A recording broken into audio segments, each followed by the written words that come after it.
ఈ అమ్మాయికి చెత్తకుప్పలో ఒక బంగారు పాత్ర దొరుకుతుంది. ఆమె ఆ పాత్రను తన ఇంటికి తీసుకువస్తుంది. ఆమె ఆ పాత్రలో ఒక యాపిల్ పండును వేస్తుంది. వెంటనే అందులో నుండి చాలా యాపిల్ పండ్లు బయటకు రావడం మొదలవుతుంది. ఆ తరువాత ఆమె ఆ పాత్రలో ఒక బంగారు నాణాన్ని వేస్తుంది.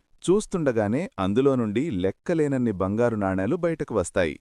ఆ అమ్మాయి ఆ బంగారు నాణేలను పేదవారికి, భిక్షగాళ్లకు పంచుతుంది. ఆమె నాణేలు పంచుతుండగా ఇద్దరు దొంగలు ఇది చూస్తారు. అమ్మాయి ఇంటికి తిరిగి వెళుతుండగా ఆ దొంగలు ఆమెను వెంబడించి కిటికీలో నుండి లోపలికి తొంగి చూస్తారు. అప్పుడా అమ్మాయి ఆ మాయాపాత్రలో ఒక వజ్రాల హారాన్ని వేస్తుంది. వెంటనే ఆ పాత్ర నుండి చాలా వజ్రాల హారాలు బయటకు వస్తాయి. రాత్రిపూట అమ్మాయి నిద్రపోతున్న సమయంలో ఆ ఇద్దరు దొంగలు ఆ బంగారు పాత్రను దొంగిలించుకుని పారిపోతారు. మరుసటి రోజు ఉదయం ఆ పాత్ర కనిపించకపోయేసరికి ఆ అమ్మాయి చాలా ఏడుస్తుంది. పాపం, ఈ అమ్మాయి కోసం ఒక లైక్ చేయండి ఫ్రెండ్స్.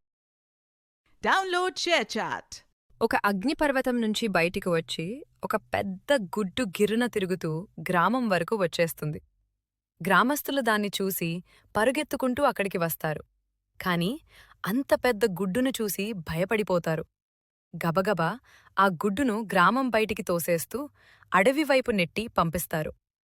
ఆ గుడ్డు అడవిలోని ఒక గుహ దగ్గరికి వెళ్లి పడిపోతుంది. కొన్ని రోజులకు ఆ గుడ్డు పగిలిపోతుంది. అందులోనుంచి ఒక చిన్న ఫీనిక్స్ పక్షి బయటికి వస్తుంది. కాలం గడుస్తుంది. అప్పుడు గ్రామంలో ఒక్కసారిగా తీవ్ర చలి మొదలవుతుంది. మంచు కురిసి మొత్తం గ్రామం మంచుతో కప్పబడిపోతుంది. చలి తట్టుకోలేక ప్రజలు బాధపడతారు. అప్పుడే ఆ ఫీనిక్స్ పక్షి గ్రామానికి వస్తుంది. అది గ్రామస్తులందర్నీ తనమీద కూర్చోబెట్టుకుని గుహలోకి తీసుకెళ్తుంది. తన వెచ్చదనంతో అందరినీ చలి నుంచి కాపాడుతుంది. గ్రామస్తుల ప్రాణాలు అయితే కాపాడబడతాయి. కాని ఫీనిక్స్ మాత్రం ఏడుస్తుంది. ఎందుకంటే సబ్స్క్రైబ్ చేయలేదు కదా. Download ShareChat.